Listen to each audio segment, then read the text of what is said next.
there's a lot of answers in the stories. Yes. You don't even have, you like, not having the answer is the answer. Correct. Right. And I feel like one of our answers can be authentic conversations, vulnerability, like real vulnerability. Well, what's it feel like to be funneled as a man into this like very permanent sexual way of being, and how putting women on a pedestal, how does that shape your toxic masculinity? Let's talk about that shit. Or how like, was it like as a woman being hyper-sexualized, and having to wear shirts if you were too developed, at a young age. And like we had a guest on that she shared her whole story of sexual abuse in the church and how like she'd go to leaders and they would do nothing about it. And it was her fault. And I think like there's answers in that story. Like, you don't need to know. You just can like hear that and be like, come on. Yeah. Let's really talk about this shit, And that's what I think. I just get fired up and it makes me so sad and angry that it's like, it's one thing to come out of that and heal and like proud of all of us for doing that. I hate that that's still going on and it's normalized. Like, and I think that's what I just am still trying to figure out, like how to fit into that and help, because it's like, it's not like this is something that happened a long time ago and it's like, oh yeah, that was a crazy time. Like we don't do things that way anymore. It feels that way though, right? It does when you're out of it. When you get out of it. But it's like, I'll see like just situations with people that we come in contact with where, they're very much involved in the church. And to clarify too, it doesn't always have to be, or trauma doesn't always happen just in the church, right? But I just tend to see that overlap. And I think it also just kind of hits and triggers when I see it coming from more of like a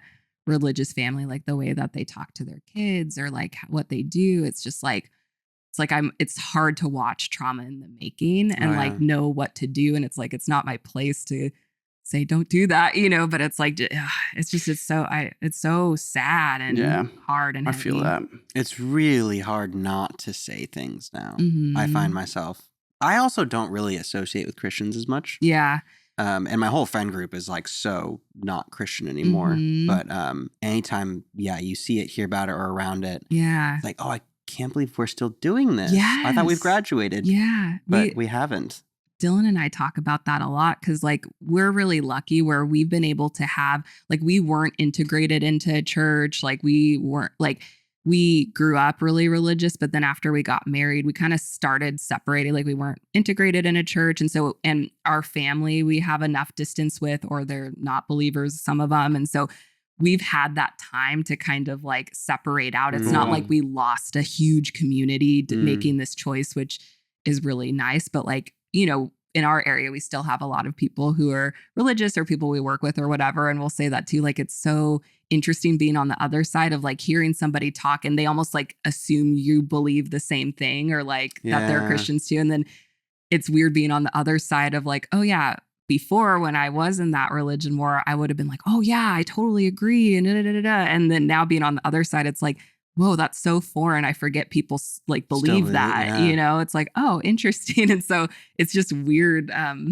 making that transition. But I have found that it's like, now that I've learned who I am, I've lost relationships along the way. And then I've gained a lot more in time too, where it's just like, oh yeah, these are just more of my people now. These are the people that like I feel more aligned with, more safe with. And so I think over time you can build that community, but I also want to acknowledge too that it is so scary to start doing that and to ask questions. And it's a really scary process. And I understand why people don't do it. And I think sometimes I can be a bit judgmental of like, why are they doing that to their kids? Or why are they trusting, like, why are they saying that? And Dylan pointed out last night, we were actually talking about this where he was like, yeah, but like, if we had had kids right when we were planning to, we were still in that cycle and we probably would have like, okay, yeah, I guess the next right thing is to go to church and raise them that way. And then he's like, and then if we were kind of in the place we were now and we had, 5-year-old, 8-year-old, whatever, and we had to make the choice of like, this is our whole community, but I don't know if I believe in that anymore. We're kind of this far in. Should we just kind of keep going? Because there's a lot of structure and safety and community in that. And it was just a good perspective because I'm like, oh, that's so true. Like that easily could have been where I was at if we had had kids like when we planned on it. There's just so many things involved. And so it's a lot easier, I think, for people like us where we weren't super integrated in a church. We had more of that space and room to really think about what we feel and what we believe in. It's not like we had as much to lose in comparison to other people. And